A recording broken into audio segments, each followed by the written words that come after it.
بنایا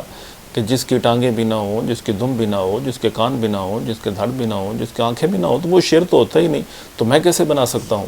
مولا روم نے آگے جو رزلٹ دیا، نتیجہ دیا، اس فکر پر وہ لے کر آئے کہ آج مسلمان کی بالعموم حالت یہی ہے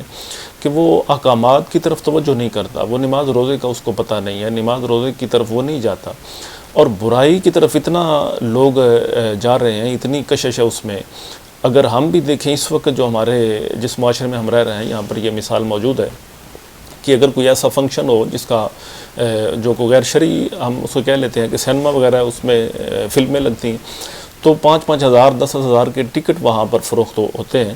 اور لوگ لائنوں میں لگ کر ٹکٹ وصول کرتے ہیں۔ اور ایک طرف وہ ہے کہ جہاں پر اذان ہوتی ہے، نماز ہے، مسجد کا وقت ہے، وہاں پر سہولتیں بھی موجود ہیں، اے سی بھی لگے ہوئے ہیں، اگر سردیاں ہیں تو گرم پانی وہاں پر اویلیبل ہے، لائٹ کا انتظام بھی ہے، لیکن اس کے باوجود کبھی مسجد میں لائن تو نہیں ہم نے دیکھی کہ دروازے میں اتنا رش ہے کہ اب لائن لگی ہوئی ہے، کوئی وہاں پر ٹکٹ بھی نہیں ہوتا۔ تو ادھر کیا ہوتا ہے کہ 3-4 نمازی ہیں، وہ بھی ضعیف آدمی جو بمشکل وہاں پر پہنچ جاتے ہیں۔ اس کے علاوہ وہ ایسا معاملہ نہیں ہے۔ جمعہ کا ہم دیکھیں جہاں پر اس وقت جو معاملات ہیں وہ دین سیکھنے کے ہیں یا کوئی مسئلہ مسائل سمجھنے کے ہیں، تو بالعموم اس طرح ہوتا ہے کہ مسجد میں اگر 200 نمازی کی گنجائش ہے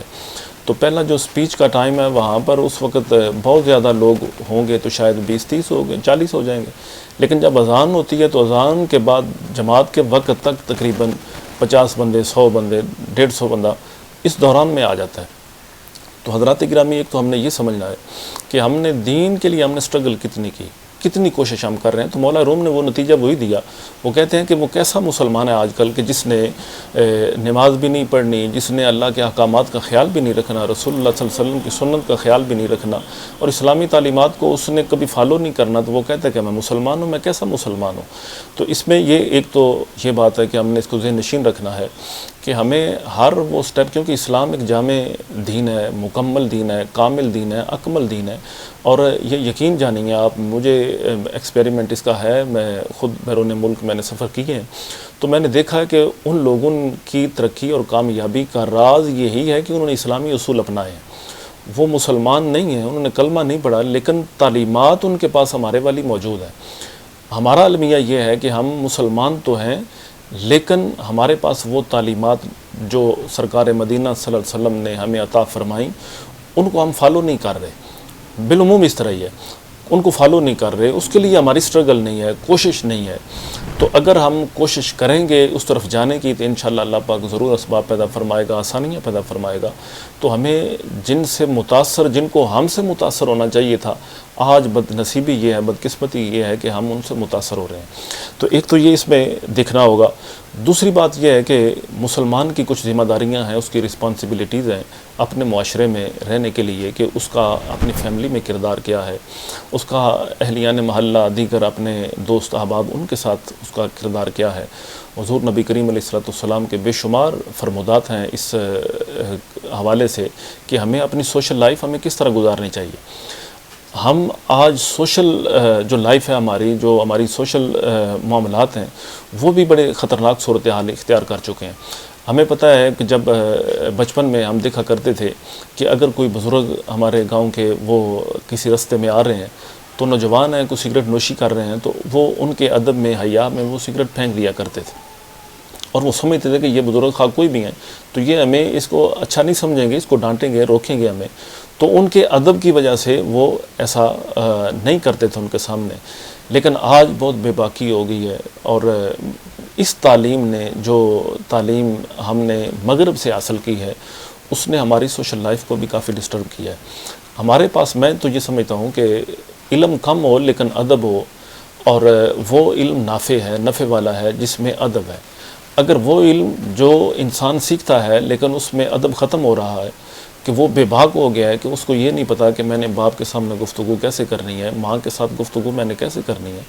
2-4 اگر الفاظ آ گئے ہیں تو وہ یہ سمجھتے ہیں کہ شاید ہمارے ماں باپ بالکل جاہل ہیں۔ تو یہ کنسیپٹ جو ہے، یہ تصور جو ہے، اس نے بھی ہمیں کافی نقصان دیا ہے۔ تو مسلمان کی یہ ذمہ داری ہے کہ اس کا رول ایسے ہونا چاہیے جیسے اللہ اور اس کے رسول کے فرمودات ہوں، ان کے ارشادات ہوں، ان کی روشنی میں وہ اپنے گھر میں بھی زندگی گزارے۔ حضور نبی کریم علیہ السلام کا فرمان موجود ہے، سرکار نے فرمایا تم میں سے سب سے بہترین وہ ہے جو اپنے گھر والوں کے لیے سب سے اچھا ہے۔ ایک مقام پر آقا کونین صلی اللہ علیہ وسلم آپ نے ارشاد فرمایا کہ تم میں سب سے بہترین وہ ہے جس کا اخلاق سب سے اچھا ہے۔ افضل مومن اس کو قرار دیا جس کا اخلاق جو ہے وہ سب سے اچھا ہوگا۔ تو افضل آپ یہ سمجھ سکتے ہیں کہ یہ ایک سپرلیٹو ڈگری ہے، یعنی اس سے فضیلت والا بندہ کوئی نہیں جس کا اخلاق اچھا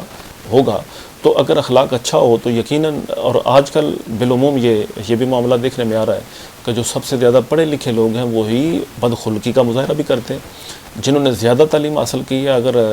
الا ماشاء اللہ حالت یہی ہے کہ اگر کسی آپ آفس میں چلے جائیں، کوئی کام ہو تو وہاں پر خوش اخلاقی کا مظاہرہ بہت کم دیکھنے میں ملتا ہے۔ زیادہ تر وہی لوگ ہیں جو خشکی کے ساتھ وہ پیش آئیں گے، اور وہ ایسے معاملات ہیں کہ بندہ پریشان ہو جاتا ہے کہ یار میں ان کے ساتھ میں کیسے گفتگو کروں، میں کن لوگوں کے پاس آ گیا۔ تو یہ معاملات بھی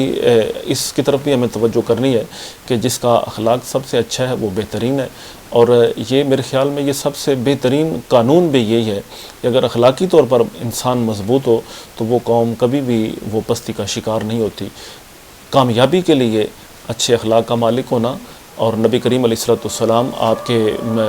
احکامات کی پیروی اور ان پر تعلیمات پر عمل کرنا، قرآن و سنت کی طرف توجہ کرنا، اپنا تعلیم حاصل کرنا، یہ بہت ضروری ہے۔ ہمیں چاہیے کہ اپنے معاملات میں اس کا بھی ہم وقت نکالیں، دین سیکھیں بھی، اور ایسا بنیں کہ ہم سے دوسروں کو نفع ہو۔ بہترین انسان وہ ہے، حضور نبی کریم علیہ السلام کا پھر فرمان موجود ہے، فرمایا کہ خیر الناس من ینفع الناس، تم میں سے بہترین شخص وہ ہے جس سے دوسروں کو نفع ہوتا ہے۔ تو جہاں پر ہمارا نقصان نہ ہو، دوسروں مسلمانوں کا فائدہ ہوتا ہو، تو ہمیں ضرور ایسی ایفرٹ کرنی چاہیے کہ جس سے ان کو نفع ہو سکے۔